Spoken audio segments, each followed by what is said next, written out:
सवाल।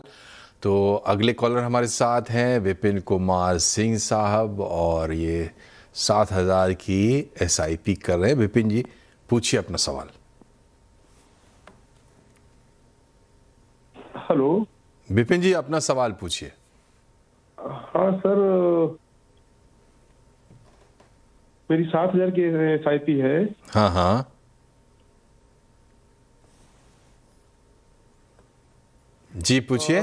जी हाँ जी, इसमें एसबीआई कॉन्ट्रा फंड में 4,000 और एसबीआई हेल्थ अपॉर्चुनिटी फंड में 3,000। ठीक है। इस समय मेरी वैल्यू है 1,35,00,35,000। 12 साल बाद लगभग कितना बनेगा?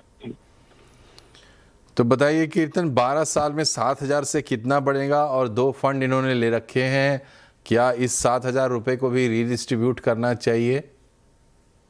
100%। विपिन जी, सबसे पहले तो आपके दूसरे वाले क्वेश्चन का आंसर दे देता हूँ। तो मान लीजिए अगर आपके पास 1,35,000 तक की इन्वेस्टमेंट्स इकट्ठा हो चुकी है और आपके पास 12 साल बचे हैं रिटायरमेंट के लिए या जिस भी गोल के लिए आपने इस पैसे को निवेश कर रखा है, और आप इसके ऊपर एडिशनल 7,000 रुपये की एसआईपी करेंगे हर महीना, तो आपके पास तकरीबन 27 लाख रुपए तक का कॉर्पस जमा हो जाएगा, ये अज्यूम करते हुए कि आपके पोर्टफोलियो पे तकरीबन 12% तक का रिटर्न निकल सकता है। अब रही आपके फंड्स की बात, देखिए एसबीआई कॉन्ट्रा फंड बड़ा अच्छा है, आपको उसको डेफिनेटली कंटिन्यू करना चाहिए। पर मुझे नहीं पता कि आपने SBI health care opportunity fund क्यों लिया है। जैसे मैंने पहले वाले कॉलर को भी कहा, सेक्टोरियल इन्वेस्टिंग है। मुझे नहीं लगता कि retail investor in all honesty sector investing सही तरीके से कर सकता है या उसे समझता है। तो एसबीआई वाला जो हेल्थ केयर अपॉर्चुनिटी फंड है उसे एग्जिट करने की सलाह दूंगा और उसको रिप्लेस कर लीजिए आप पीपीएफएस फ्लेक्सी कैप फंड से। तो होगा ये कि एक कॉन्ट्रा फंड एक फ्लेक्सी कैप अगर आपके पोर्टफोलियो में होगा तो एक वेल डाइवर्सिफाइड पोर्टफोलियो बन जाएगा, क्योंकि आपने टिपिकली फंड मैनेजर पर छोड़ रखा है कि वो large cap mid cap small cap कितना होना चाहिए मार्केट वैल्यूएशंस को ध्यान में रखकर। तो वो एक बेहतर पोर्टफोलियो होगा वर्सेस आज आपके पास जो है।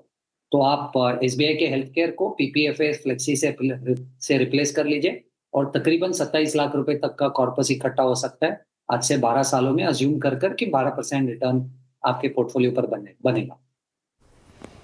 जी तो थोड़ा सा रीजिंग आपको करना पड़ेगा। और कीर्तन ये बताइए कि अब आप ये सेक्टोरल और थीमेटिक फंड्स कह रहे हैं कि जो हमारा इन्वेस्टर जो है, रिटेल इन्वेस्टर जो इधर से आ रहा है म्यूचुअल फंड से, वो हैंडल नहीं करेगा। सवाल ये है कि ये फंड किसके लिए बना है फिर? टिपिकली सोफिस्टिकेटेड इन्वेस्टर्स के लिए बना है, जिसे ना सिर्फ एंट्री कब लेनी है फंड में पर एग्जिट कब लेनी है, इन दोनों का अंदाजा है। लाइक से फॉर एग्जांपल, आज अगर आप मुझे पूछेंगे कि आज कौन से सेक्टर फंड में निवेश करना चाहिए, तो मुझे ऐसा लग रहा है कि सेक्टर फंड में आप जब भी निवेश करें तो वैल्यू स्टाइल ऑफ इन्वेस्टिंग करने की कोशिश कीजिए। तो मान लीजिए मेरे जैसा कोई आज आईटी फंड में निवेश करेगा, क्योंकि आईटी सेक्टर 20-25% नीचे मिल रहा है अपने लाइफ टाइम हाई से, और यूएस एआई थीम की वजह से इंडिया आईटी अंडर परफॉर्म कर रहा है। तो आज रिस्क रिवॉर्ड रेशियो आईटी में निवेश करने पे है, ना कि किसी और सेक्टर में। पर टिपिकली जब एक रिटेल इन्वेस्टर निवेश करता है तो रिटेल इन्वेस्टर मोमेंटम इन्वेस्टिंग कर लेता है, कि अगर 6-8 महीने में 12 महीने में अगर कोई थीम चल रही है तो उस थीम में पैसा रोक लेता है। और अनफॉर्चुनेटली होता ही है कि जब वो पैसा रोकता है उसके बाद सेक्टर रिवर्स हो जाता है। और सेक्टर इन्वेस्टिंग में मैंने जनरली देखा है कि 4-4, 5-5, 7-7 साल सेक्टर अंडर परफॉर्मेंस दे देता है एक बार परफॉर्मेंस अगर हो चुका है पास्ट में। तो ये प्रोफेशनल इन्वेस्टर्स के लिए मेरे हिसाब से। जी जी, नहीं ये बताना ज़रूरी है क्योंकि लोग बार बार हम देखते हैं हर एक क्वेरी में ये बात आती है कि भाई थीमेटिक और सेक्टोरल फंड्स में ज़्यादा एक्सपोजर नहीं लीजिए, ज़्यादा एक्सपोजर नहीं लीजिए। तो लोगों को बात थोड़ा अच्छे से समझ में आए, इसलिए मैंने ये सवाल पूछा। बढ़ते हैं आगे, ईमेल की कुछ क्वेरीज हम लेते हैं। सफ़वा पटेल हैं गुजरात से। सफ़वा, ये मंथली एसआईपी इनकी 25,000 की है, शायद ये फ़ोन पर जुड़ गए हैं। सफ़वान जी पूछिए अपना सवाल। अच्छा ठीक है, ये ईमेल की ही क्वेरी है तो मैं ही रखता हूँ इनकी क्वेरी। 25,000 की एसआईपी है, 20 साल में कितना कॉर्पस मिलेगा? और जो एसआईपीज़ ये कर रहे हैं, 10,000 है कोटक मिड कैप में, पराग पारिक फ्लेक्सी कैप में 6,000 है, कैनरा रोबेको में 5,000 है मिड कैप में, और मिराई एसेट स्मॉल कैप में 4,000 है। Flexi cap, mid cap, small cap और मिड कैप। बताइए कीर्तन जी।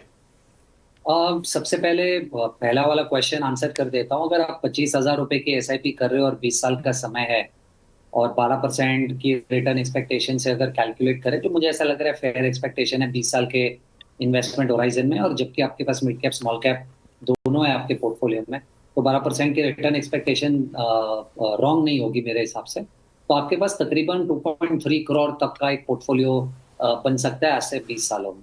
पर इन्होंने जो 4 फंड्स का चुनाव किया, उसमें से 2 फंड्स मैं कंटिन्यू करना चाहूंगा और एक तीसरा फंड खुद से रेकमेंड करना चाहूंगा। तो आप पीपीएफएस का फ्लेक्सी कैप फंड कंटिन्यू कीजिए, आप कोटक का मिड कैप फंड कंटिन्यू कीजिए। बाकी के 2 फंड्स की जगह पर अगर आप निपॉन का स्मॉल ऐड कर ले, तो मुझे ऐसा लग रहा है flexi cap, mid cap, small cap, ये 3 का जो पोर्टफोलियो बनेगा, और जो 3 फंड्स आपने लिए उन तीनों के स्टाइल्स भी बहुत अलग अलग है। तो एएमसी लेवल पे, स्टाइल लेवल पे और मार्केट कैप लेवल पे एक अच्छा डाइवर्सिफाइड पोर्टफोलियो बन सकता है। तो ये बताइए कीर्तन जी कि इनका जो पोर्टफोलियो है इसमें स्टेबिलिटी आपको, मतलब इसमें स्मॉल कैप और मिड कैप है, फ्लेक्सी कैप से काम हो जा रहा है, ये पोर्टफोलियो कंप्लीट हो जा रहा है?